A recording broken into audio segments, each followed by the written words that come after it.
At his heaviest, Ricky Naputi weighed an estimated 900 pounds, nearly 65 stone. Super obese, he was among the world's fattest men. Now he's fighting for his life. Ricky lives on Guam, a paradise island in the Pacific Ocean. But for the last 5 years, he's been a prisoner in this room. Ricky and wife Cheryl know that unless he gets the medical help he desperately needs, he will die. I'm so depressed. Every single day I can't even get up and walk, I can't even shower, I can't even do nothing for myself. Addicted to food, can Ricky find a way to lose weight before it's too late?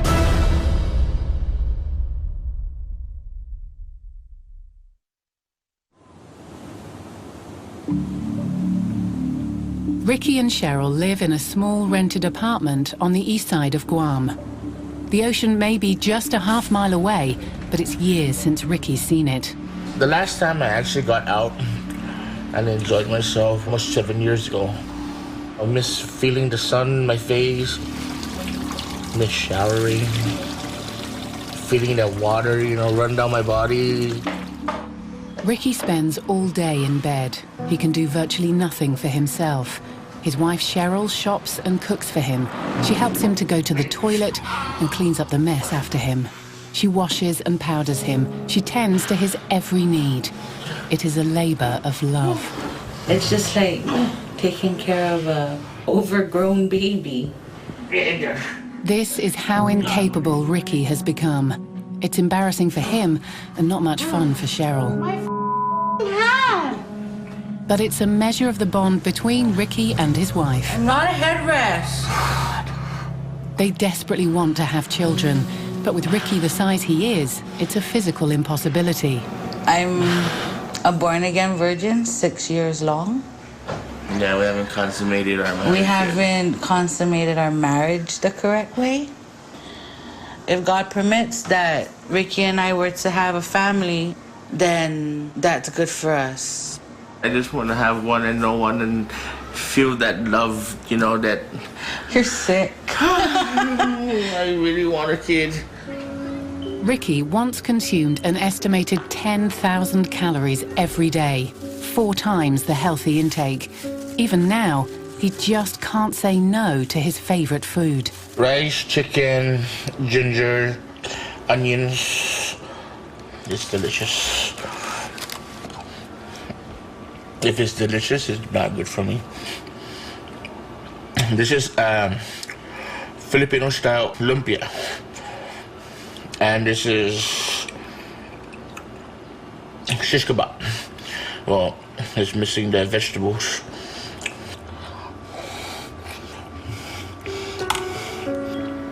But I tell you what, I'll probably end up eating this. And then after I'm done, I'm gonna feel disgusted. Am I afraid that one day he will leave me? Eternally? Yeah. I would be devastated. Because he is my life. My world revolves around my husband. Ricky has now exhausted medical help on Guam. Stranded in his bed and unable to lose weight, he will die unless something is done. In desperation, Ricky has tracked down through the internet someone he thinks can help him. Over 7,000 miles away, Houston, Texas, one of America's most overweight states. It's home to Angie Flores. She lost 180 pounds, more than 12.5 stone, when she had gastric surgery 9 years ago. Now she's an advocate for other patients going through the same operation. Ricky sent Angie an impassioned email pleading for help. Dear Angie Flores, my name is Ricky. I reside in the island of Guam. I'm 36 years old. I suffer from morbid obesity. My weight now, I think, is nearly 900 pounds. Everything I have to do, I do from bed. Thank you for taking the time to hear my plea. I felt hopeless for Ricky. I knew he was in a desperate situation. My first thought was, I've got lots of doctors here. I'll bring you over here. There's no shortage of obesity specialists in Houston. Angie's recruited one of them. Wow, he's quite large. Dr. Duke Fwong has 6 years' experience with obese patients. Ricky needs help with his weight, and if he doesn't get that help, his risk of dying is really high. And for patients that are super obese, the best method for weight loss is weight loss surgery. That surgery would remove 80% of Ricky's stomach, an operation he can't get on Guam. He would eat less and hormone changes would suppress his appetite. Hey. Hi, Angie. How are you? But there's a catch. Angie knows from experience that Ricky will have to lose weight before surgery. She calls to break the news to him. I can't do it by myself. I can't do it only with my wife. It's hard. I know, Ricky. It's hard, Angie. I know. But I need you to be strong through this with me, Ricky, and I will see you soon, okay?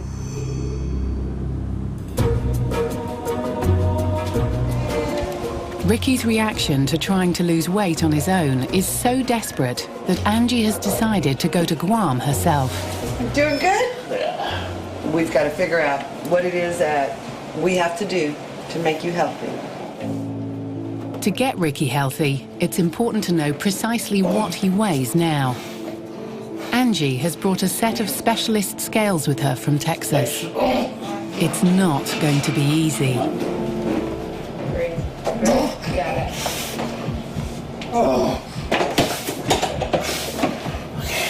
775 pounds, just over 55 stone. But that's probably still way too much for surgery to be safe. We still have got to bring down your weight by at least 75 to 100 more pounds. 75 pounds is not that much weight for a person of your size to lose. We can do it. You can be walking in a year, walking outside that door by yourself. Angie knows that one important route to Ricky losing weight is Cheryl. She buys the food and does the cooking. You're cooking for him out of love, and you're giving him what he wants.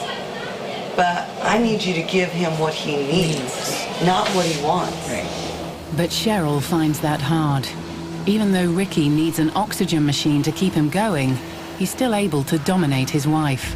He'll say something like, "It's my life. If I want to eat this much, let me eat." This time next year, you could be with him. You get a calendar out, and for every day past 365 days, you're lucky.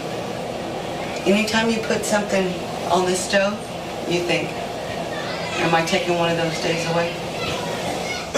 The onus is now on Ricky, with Cheryl's help, to start losing weight, while Angie returns to Texas to see if she can find a way of getting Ricky to America for surgery. In Ricky's situation, that's it. Look for health through surgery, or dying in your bed.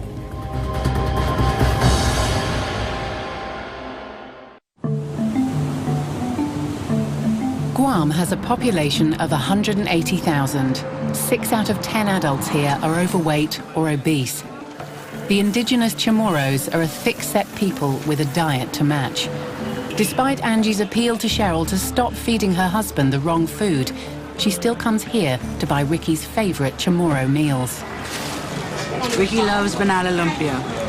It's bananas wrapped in spring roll wrapper and deep fried, and drizzled with a little bit of caramelized sugar. Cheryl has never refused me. If I want it, she doesn't have the heart to say no to me. When it comes to food, and when Ricky wants something, he'll keep going on and on and on and on and on until I finally give it to him. It's very hard because I am his wife. Can I control his eating habits? No, I can't. Thank you. But it's too much of this kind of food that has got Ricky into his present state. Though Ricky is half Chamorro, as a small child, he seemed a pretty normal size. One, I believe, when I was 2, on my little worm thingy car. His mother and two sisters live nearby. It's a heavyweight family. My mom showed her affections to us through food. And the kind of foods that I loved them. I didn't care. I didn't think, it was bad. And we didn't think about that. Now Ricky says, see what you did to me? You fed me the tomorrow away. And I think that's what started Ricky, because eating heavy food when he was little. By the time Ricky was a teenager, his weight was already ballooning towards 200 pounds. That's over 14 stone. I always thought that I was punished. When I go to school, I used to hate it because they used to always tease me. Fatso, piggy. It really takes a toll on you. And this picture, I was 19. I was like 320. I'm not exactly sure. I was scared of the scale. From his early 20s, Ricky suffered increasingly from depression and was eating for comfort. And here's Ricky, 26. Oh yeah, about 26. He was about 26 years old. Ricky became a nightclub bouncer. He fell into bad company and started taking illegal drugs. He thought it would help him lose weight, but it was when he came off drugs that his weight exploded. By 30, he weighed 500 pounds. That's 35 stone. I stopped using drugs, and then I ended up starting to eat more. And by the time he met Cheryl in 2004, he topped 700 pounds, 50 stone. When Ricky and I got together, he was already a big man. So when he asked me to marry him, I knew what I was getting myself into. Yeah, it would be a medical situation. In Houston, Angie is finding it hard to convince an airline to fly a passenger the size of Ricky. I've talked to several airlines, and how do you transport a man that weighs almost a half a ton? But I can tell you, if we don't get him over here, he will die.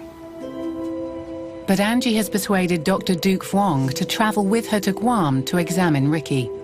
As a refugee from Vietnam, he knows what it's like to struggle against the odds.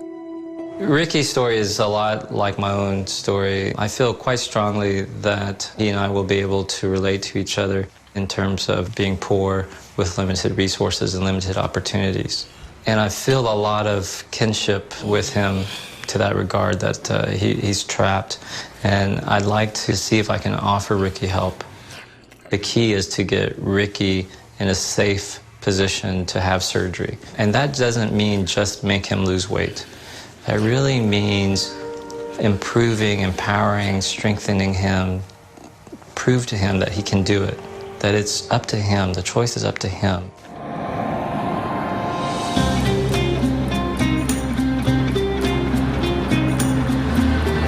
Nearly a year after Angie's first visit to Guam, she's back on the island, this time with Dr. Vuong. Driving from the airport, it's clear Guam is supersized. Well, look. They know they have a tough job. That is a sign that Guam is having a huge problem. They're overweight. At home, Guam's most overweight man is getting anxious. He knows he's going to get weighed again, and he also knows he weighs more than when he last saw Angie 11 months ago. I'm really scared now. I think it's difficult for him to make changes because he doesn't have a good system in place. You know, he doesn't... Well, this is where we're going to disagree, though, Angie. At some point, he has to do it himself. We can talk about systems and supports, but it doesn't matter until he makes that change himself. Hello. Hi. How are you doing? I'm doing good, honey. How are you? Nice to see you again. Nice to see you, too. First thing is to get Ricky onto the scales. Get up.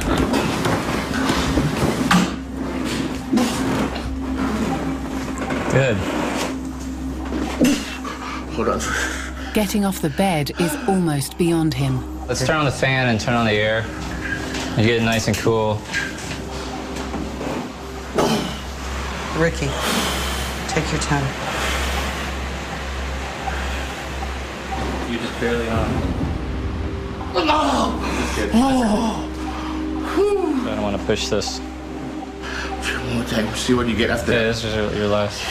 To get upright, he needs to lean against the furniture, but that ends up taking some of his weight. That's good. That's fine. At last, he manages to register 700 pounds, but no one believes that's accurate. Ricky has failed to lose any weight. You're gonna beat me up.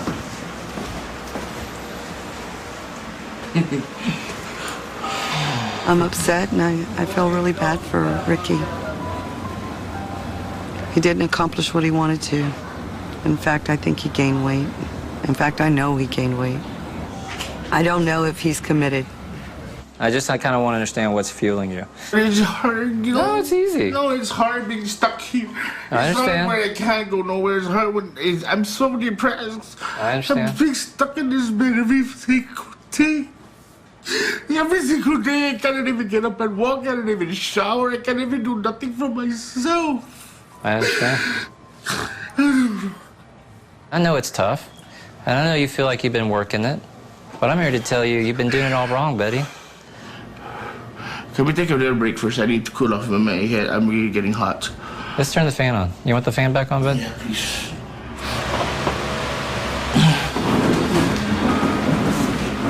Dr. Vuong is getting nowhere with Ricky, but he knows Cheryl has an important role in Ricky's future. He needs to find out exactly what she feeds him. Let's see. And I'm going to try some of this stuff, so I want you to give me your best stuff, okay? Hot chili peppers. Hot chili peppers. Yep. What the hell are you eating? Yeah, I know. Chicken bites for... Not real chicken. No. Is that good for you? No. Is that good for Ricky? No. My hope was to show him your improvement, be able to put you in a hospital and get your ass home with me. Cheryl is caught in an impossible position between the medical advice about what to feed Ricky and the demands of her husband. But Dr. Vuong's message is about more than food. You got to change your thinking. And if you continue to think, I'm helpless, I can't do it, I need someone else to do it for me, you're not going to get anywhere. It's up to you, Cheryl. It's up to Ricky. You guys got to do it. Can we do it? We can do it. Shake? Unless Ricky and Cheryl embrace a completely new mindset and lifestyle, they will both remain trapped by Ricky's obesity. Pretty tough. Well, be all right. It's foolish for us to think that we would make a difference in his life by doing surgery at this point. The only difference we'd really make is that we would kill him. Dr. Vuong and Angie know how hard it'll be for Ricky and Cheryl to cope on their own. They're desperate to find help for them on Guam. They want to check out a special unit on the island where Ricky's eating could be closely monitored ahead of surgery. Today we're here to see about getting care for Ricky, our patient who's 800 pounds. We don't have an organized weight loss program on Guam. We've been trying for over a year and a half now to try to get him to lose weight on his own at home. So we'd like to find another option to try to get him in a more of a controlled environment. Physically caring for someone at 800 pounds is a huge undertaking. You know, it would take 3, 4 people to turn him from side to side. You understand, this would be a major healthcare commitment to alter his weight. Despite this, Dr. Steele is prepared to consider admitting Ricky to the unit and shows Dr. Vuong and Angie a room where he might stay. I would tell you just to put a big king-size mattress low on the ground. That's what he stays on at home anyway. How many months do you anticipate it would be before you can get a significant increase in mobility? How good's your team? Well, they're excellent. They're 100%. All right. I mean, that's kind of the holdup. I mean, we need a dedicated people to really make a difference in this man. Because I'm going to tell you, he's motivated. His wife is motivated. They want to make a change. They just need a little bit of help. Well, And we need to have a find very structure. motivated staff here. Perfect. So that would be complimentary. Yeah. Fantastic. That's good, huh? Real good. All right. Great meeting. For the first time, Angie and Dr. Vuong think they're making progress. I think we have an opportunity. I was very excited to meet Dr. Steele, to have an advocate in the actual setting where he's going to be. I think that's key. That's the key, how to get these things started. Angie still hopes that once Ricky has lost weight, she can get him to America. But if Ricky is unable to fly, can he be shipped by sea? She knows it's a long shot, but she's at the docks on Guam to find out. My goal is to get him off this island, and I don't know how. Okay. Yeah, it is possible. We ship just about everything. I don't think it's ever been done before. You could actually give him a door-to-door service if you modified a container for a livable space. We could possibly put him right there in that position, but you have the possibility of being able to get in and out and cater to the gentleman. He would have to have medical staff with him. Having a passenger in an emergency situation, I would have to clear that, of course. Oh, yeah. This would be a real humanitarian thing. It's not simple, though. The shipping route from Guam would take Ricky via China before arriving in California. It's a tough haul. It's a 24-day voyage. Then I've got to take him across the United States to Texas. So, it's still a lot of work. With the options for getting Ricky to America narrowing, Angie and Dr. Wong at least have good news for Ricky about the special nursing unit. Hello? But they discovered that Ricky has decided to put himself back on antidepressants. Dr. Wong isn't happy. It suggests Ricky's not prepared to sign up to his plan. Why were you taking this medicine? I was depressed. Okay, but I didn't tell you to take an antidepressant. But I noticed when I was on it, my cravings was not as bad, so that's why I used it. You've been trying to do it your way for years now. Wait, you're going ahead of yourself, and I'm getting angry right now. Okay, I'm sorry. Can I just finish what I'm saying? Sure. Okay. The whole reason why I have started this whole thing was because there was nothing on island, and I was seeking help off island. I'm going to stop you real quick, Ricky, and so let me say this. Through Angie's help, we've initiated a lot of resources and time and energy and money and effort to come here and help you. You either need to decide you're going to keep trying to do it your way or you're going to do it our way. Well, Angie, why don't you tell him I'm going to step out. No, forget it, man. Forget it. Turn on the fan, please, babe. Ricky's outburst is the clearest sign yet that he lacks the commitment to lose weight now. Dr. Wong's plan to get Ricky into the skilled nursing unit, let alone into surgery, looks less and less likely. You're staying on island. We're going to get you in a location that will take care of you. Yeah, that's what I want. That's okay. And we need you to start doing your part. And doing your part means you've got to lose weight. I'll do my part. She'll do her part. Cheryl. What's wrong? My husband needs help. He cannot die on me. I need it. With Angie and Dr. Wong now returning to America, surgery still seems as far away as ever. It's desperate times for Cheryl and Ricky.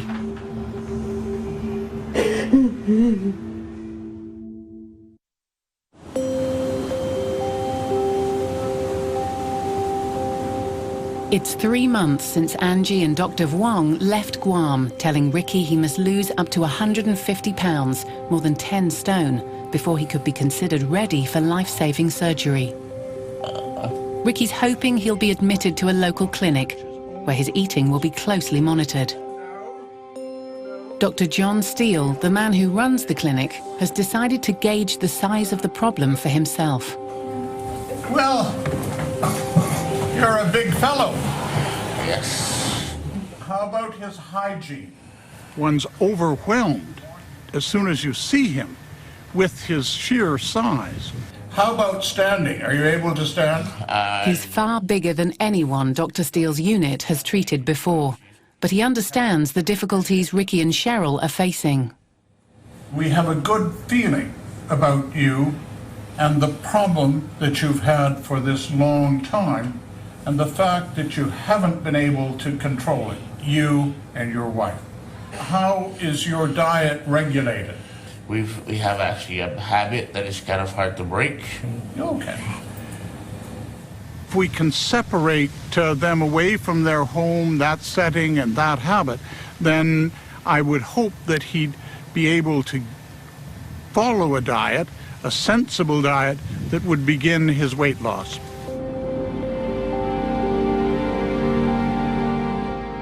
Ricky's future now hangs on a meeting of all the healthcare workers involved in his case. Cheryl is attending in person, and Ricky will be on an internet link. He, of course, cannot search his own foods, so that he's fed by his wife. It's their last chance to appeal directly to Dr. Steele to allow Ricky to be admitted immediately to his unit. He's a little uncertain as to what lies ahead, and he really looks to us at SNU as his salvation. Ricky has the support of his social worker. If he gets turned down, Ricky might go into this depression again and start losing that hope that we need to give to our patients. Let him do it. Give him that chance. Give him that opportunity. Don't push him down even further. Dr. Steele proposes a comprehensive program to help Ricky and Cheryl, but then he drops a bombshell on them. Ricky must lose weight before he's allowed into the unit. I'd suggest that maybe a weight loss of 100 pounds could be a beginning. You're just too big for entry into skilled nursing. We understand that it's a disappointment to you. Yes, it is. It's going to need an effort from you, from your wife, from many other people who are here at this meeting today to begin your weight loss at your home. All Ricky's attempts to lose weight so far have failed. He sees this as just another delay in getting the help he needs. It's a devastating blow. If I don't get that help, I'm gonna die. I've been through so much. You will have more support. You will have different foods and an exercise program. I have the feeling that this is going to work. But Ricky doesn't see it that way. Once again, it's all down to him and Cheryl. It's a burden they feel increasingly unable to bear. All I see is empty promises.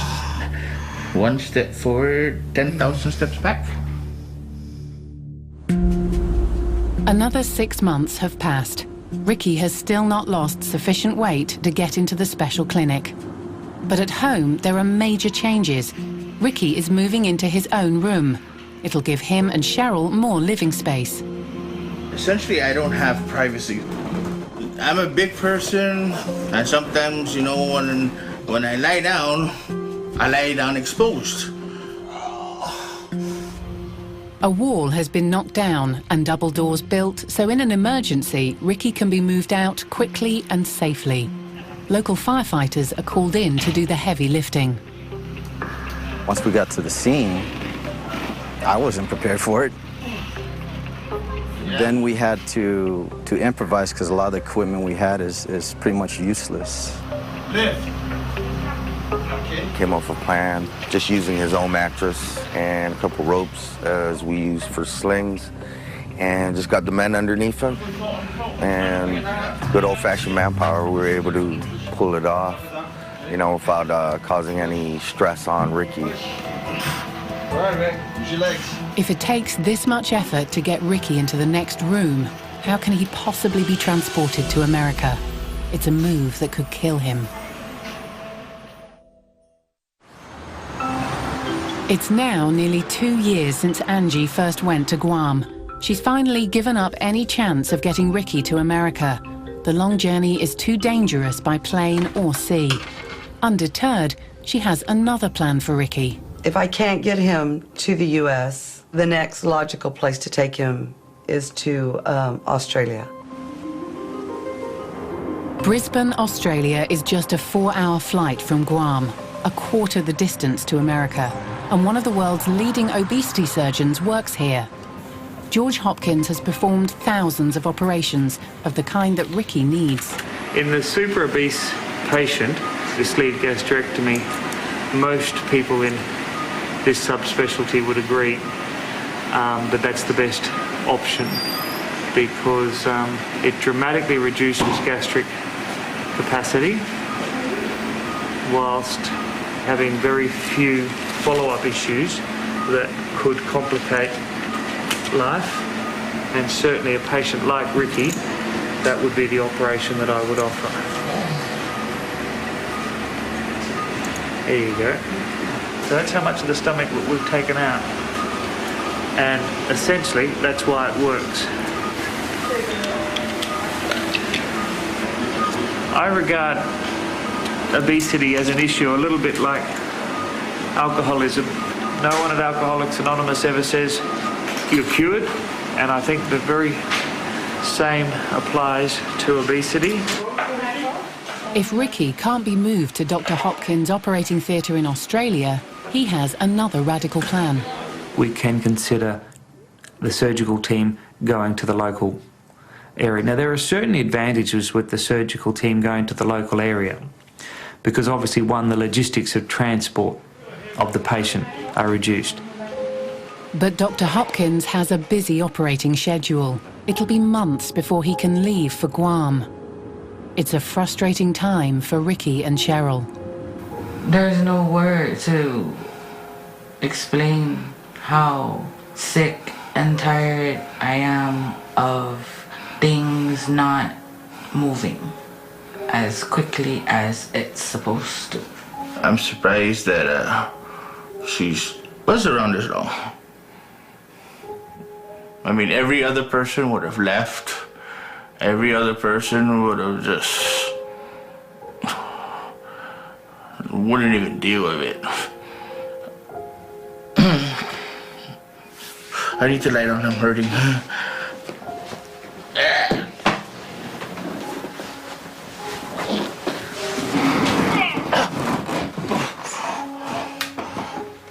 Ow!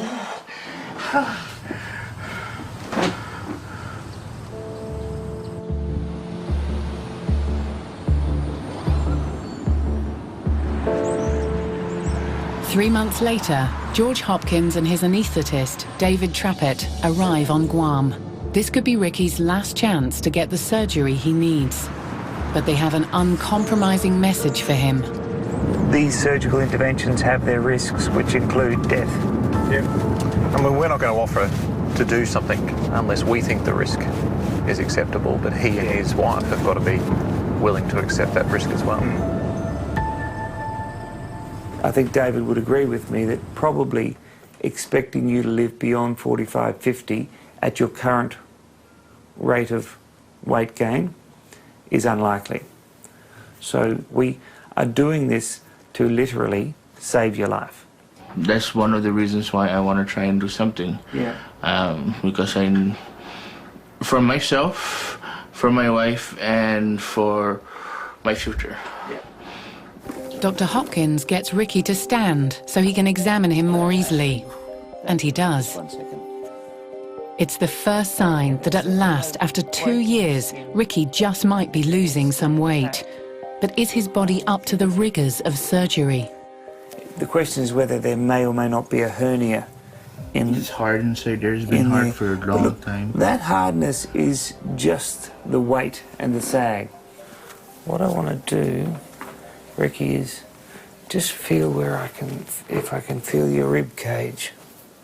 A lot of your weight falls off down here so that hopefully I can get access to your stomach above what we call your apron. Mm-hmm. Lean as far forward as you can, mate. You actually don't appear to have any breakdown in the skin under there. Are there any areas that the skin's bloody and angry? No. It's all intact? Can you open your mouth for me as widely as possibly can? Ricky's size and especially his inability to breathe easily present special dangers for the anaesthetist, who has to keep him alive through surgery. 65 centimetres, at least about 85 centimetres across. You actually look healthier than I was expecting. I am more optimistic now than I was 15 minutes ago by just looking at you. I think he has a solvable problem, and we need to start sorting it. Look, Ricky's the biggest challenge I've ever seen, but I think with a whole lot of work and a whole lot of cooperation from a lot of people, we might be able to do something for him. Dr. Hopkins knows that trying to transport Ricky to Australia is a last resort. He wants to carry out Ricky's surgery on Guam, if at all possible. He needs to investigate the local hospital to see if it's up to taking a patient the size of Ricky.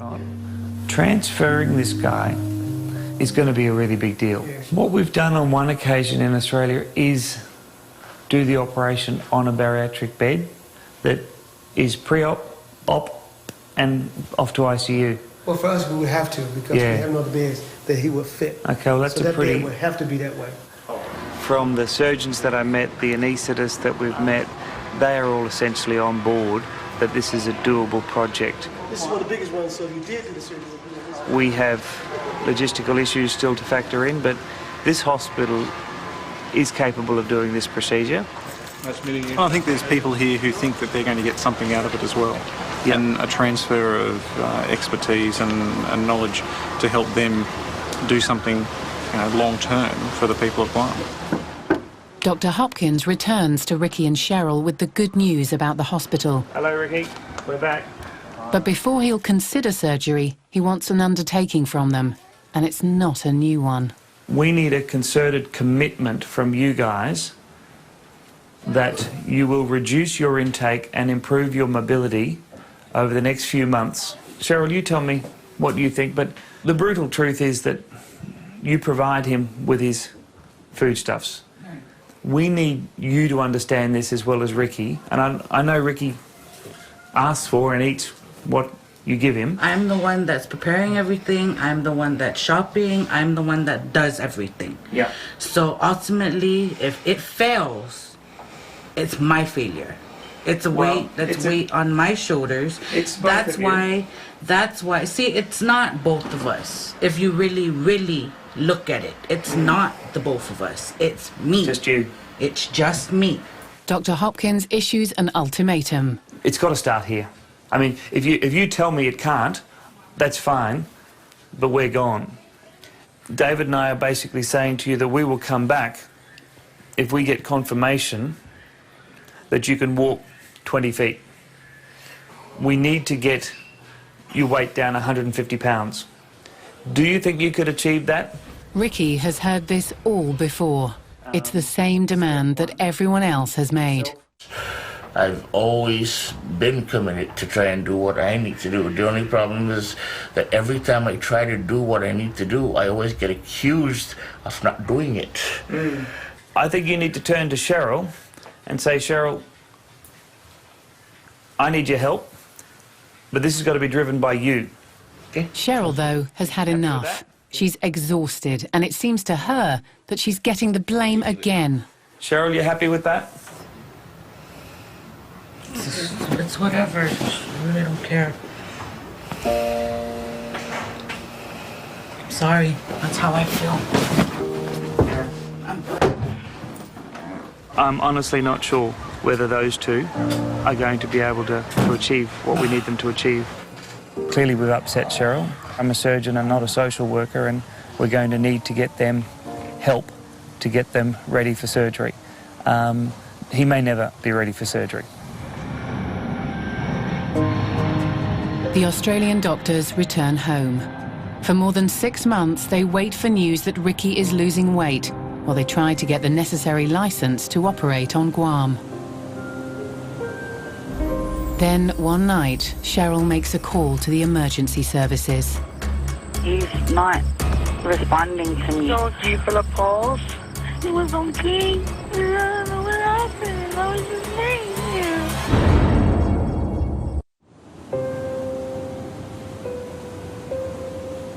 It's 2.5 years since Angie's first visit to Guam, and 6 months since Dr. Hopkins flew back to Australia.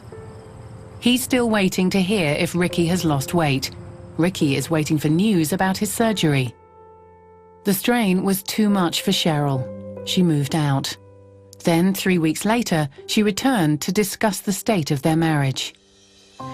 I went back to try to work it out. There was a lot of things that was wrong in our marriage. Communication was one. Ricky and I had separate rooms. We did not sleep in the same quarters. I sacrificed a life to have children. It really took a toll on our relationship. I love him. He loves me. I know that because we kept saying that to each other that whole day. I love him, yes, but I wasn't in love with him anymore. Cheryl told Ricky she was leaving for good. They argued. Cheryl says Ricky took some pills and stopped breathing. She instantly called 911. He took pills. He took pills? Okay, Miss Naputi. Do you feel a pulse? No. When was the last time you saw him awake and breathing? He was okay. I don't know what happened. I was just laying here. Is there any way where you can start pumping on his chest? Let me try to bring him back the way I had it. Try pumping to help your husband, okay? Cheryl tried CPR for 10 minutes or more.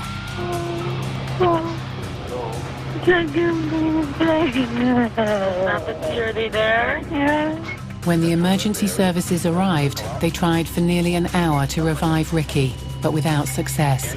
Ricky was pronounced dead an hour and a half after Cheryl had called 911. I already knew he was not coming back, but I didn't want them to stop. I was hoping that he would come back.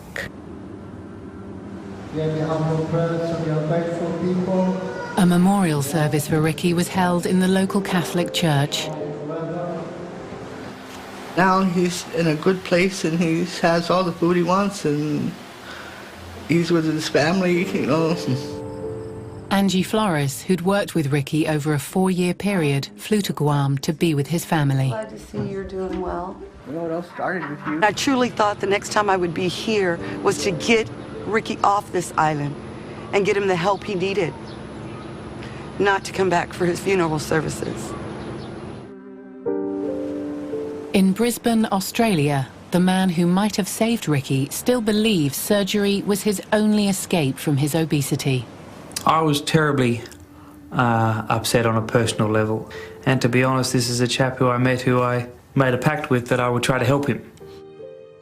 Ricky died, ultimately, of his obesity-related condition, which was a quagmire he'd got himself into where he could no longer essentially live as a normal person. At Ricky's funeral, most of his family were there. But Cheryl decided to stay away. The very main reason that I didn't make it to his funeral was I already made peace with Ricky. Already made peace with him. I grieve in my own time behind closed doors, With no one considered responsible for Ricky's death, no autopsy was carried out. The official cause of death was morbid obesity.